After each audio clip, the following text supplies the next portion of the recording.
So if my neighbor's a homophobe, I want to know he's a homophobe. Like, I want to understand that so that I can make safe decisions for myself and my community. The second we don't allow people the freedom to offend, they're hiding in the dark and they're congregating in the dark, and we're not even really able to protect ourselves against things that they might want to do that could cause harm. Okay, so when you say homophobe, explain, because that term became popular like maybe 15 years ago. What would you consider like a homophobe? Like somebody that fill in the blank? I mean, it's a big spectrum, but someone that doesn't think gay people should have the same rights that they do. Someone that thinks that being gay, it can be someone thinking being gay is wrong to someone thinking people that are gay should be, put in conversion therapy or anything like more extreme like that.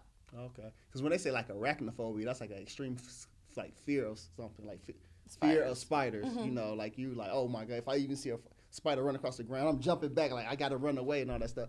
That's why I have an issue with when they say homophobia, because according to my belief, I believe that homosexuality is a sin, right? But I'm not fearful of homosexuals. Like, I'm not, like, if I see, a gay person, like, I'm not going to, like, run away, anything like that. I actually want to engage and actually, I got homosexuals in my family, just, it's not a fear to me. When they say homophobia, it's saying, like, you are scared, you don't want them, you want to shun them from society, you want to do all this other stuff, and I don't necessarily agree with that, because coming from a biblical perspective, I have empathy and compassion, and because I look at it as what the word says, I believe the word says that that's a sin that can send you to hell. So I'm looking at, when I see that, I'm like, when I see somebody living that lifestyle, I'm looking like, oh, that's a soul that I don't want to see separated from God for eternity. So I'm not coming at like, oh, I don't want to be around them, looking at them disgusting and all that different kind of stuff. That's not my heart. I never feel like that toward my sister was a stud for years. She was in that lifestyle like hardcore, and I never felt any enmity toward my sister. It's just that I felt like this not God's best for her. And now she's not anymore. She's married with a child. That's a whole different conversation. But when they say phobia, because even now they're saying like Islamophobia, and I feel like people may be scared of Islam because of the record of what's been going on, beheadings and all that other stuff, but I know Muslims too that as long as they're not saying death to me, I'm not trying to I don't fear them per se. I know what their Quran says, and I'm not ignorant to that fact. But I'm not gonna run away if I see somebody in a hijab or walking in a mall like, oh my goodness, I have no enmity toward anybody. I actually love people. Period. I love to talk to everybody. Yeah. So I feel like sometimes in society that when like the word phobia or different things like that is putting people against each other as in like causing hate, division. And I understand where the LGBTQ community comes from, like they're, say, quote, enjoying their pride parade. Somebody's here on a megaphone preaching to them, and they don't want to hear per se, but also understands that Christian is their burden because they believe the word of God, and a lot of people are in that lifestyle. I'm spitting, I'm sorry. In that lifestyle are destined for eternity away from God. So I don't know if I have a question there or if I just stating a statement, but that's what as a Christian, like I hate trying to defend myself when people say, oh, they have said I'm homophobic, whatever, but I have stuff I said straight up, I say what the Bible says, which I believe, but I don't, hate anybody. Like I have no hate. I don't even have hate in my heart for people that, have done like stuff, bad stuff, I have like, I know that's God. I feel like that's God. God is grieved with that. People that have molested children, I feel like God is grieved with that. People that have shot people that people don't know about. There's a lot of people walking the streets that have killed people, but you would never know. They never got caught. Unsolved mysteries. I watch Mr. Ballin all the time. I don't know if you know Mr. Ballin on YouTube. Yeah, I watch his stories all the time. I watch them all the time. Yeah. And so all that crazy stuff, like it's people behind those things that have happened to people and all that stuff. And some of them are still walking this earth, And I feel, just like pain. It grieves me that people come up missing. It grieves me that children are molested. It grieves me that all that stuff. That's why I believe in absolute truth, because I believe, like you said, I think rape is across the board is always going to be wrong. no matter what your culture. Because some cultures say, no, you can have a child bride at 13 years old. You can. It's all okay. You know, in our culture, we can do that kind of stuff. And I don't believe. I believe the absolute truth supersedes all that. And that was my little monologue. But I don't know. It was some way I was going with it. But I don't know what we were talking about. But so, you mentioned like the phobia. Okay. Yeah. When we're talking about like homophobia, xenophobia, etc. I agree that there are people that think like homosexuality is wrong that aren't homophobic, like they're not scared of people. And that's why I say it's like a spectrum. Like I think we use homophobe as an umbrella term, but that's a huge spectrum of people that just don't believe homosexuality is right, but they let people live their own lives, which I love. I respect that. And then there's people that are murdering people for being queer. So, I mean, every group has extremists. So that's another thing I want to hit on too. So they talk about like trans rights and all that stuff, right?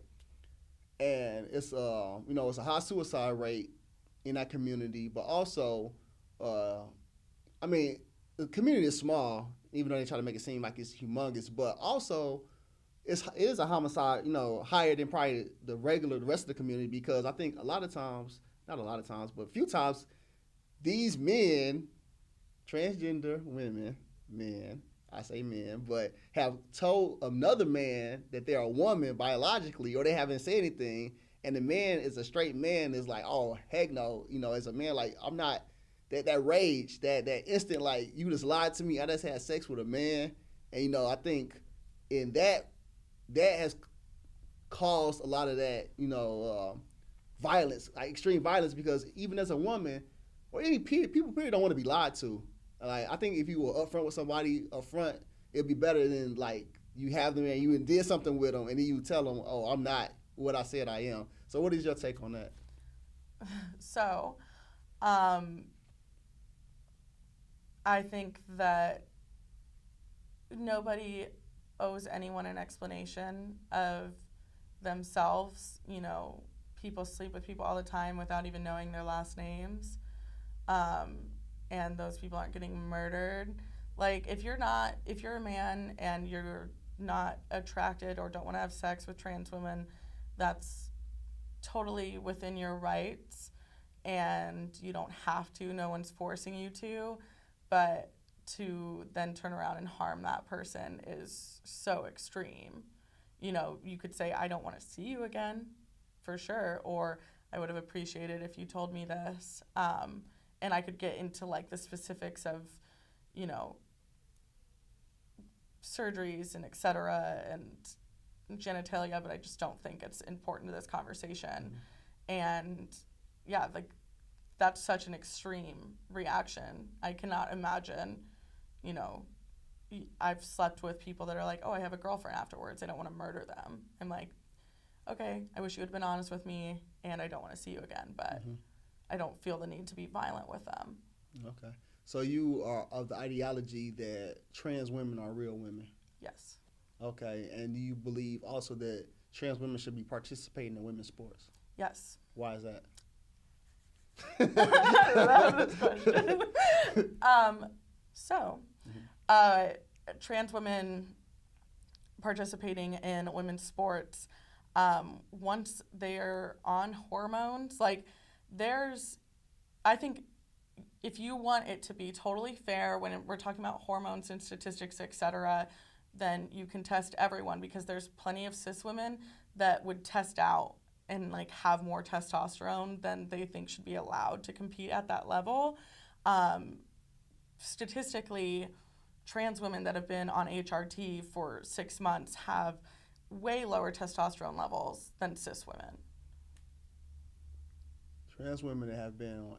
Okay, so and when dealing with athletics, how come when I see the competition, the trans women are always beating is it called cis women? What's cis women again? So cisgender women would be women that were assigned female at birth and still identify as that. Okay, so how come the trans women are constantly beating the cis women? I don't think that's statistically true at all.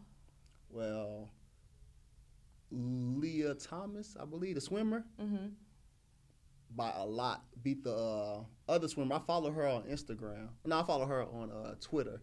She goes around the country speaking up for women in sports. Have you heard of her? The other swimmer? Yeah, she's the other swimmer. She was on the team with him, I believe. With him. I'm sorry. They were on the same team. Yeah. You know what I'm talking about? I don't know her name. But anyway, she goes to campus, and like you said, free speech. They running off campus. It's crazy. That's why I'm with you.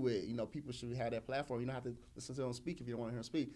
But Leah Thomas beat them by many yards. The powerlifting situation, powerlifter broke the record by I don't know how many pounds, not by 1 pound, by many pounds, and these are all supposed to be on hormones, So statistically, I've seen that it's been more, and the people that don't win seem like they hold back because they don't want to win by that much. So I think men genetics, even if you're taking hormones, I believe genetically men, of course, are stronger than women, isn't genetically. Not saying every man is stronger than every woman, but as an overall, I believe that men are stronger than women genetically, and I believe that even if you're taking hormones, because I've seen, most of the ones I've seen the stories, only basing off the news stories and basing off, because I've never been to an actual meet, but based off statistics on stories, that everyone has shattered women's records, not by a little bit, by a lot. I don't think that's true. Okay.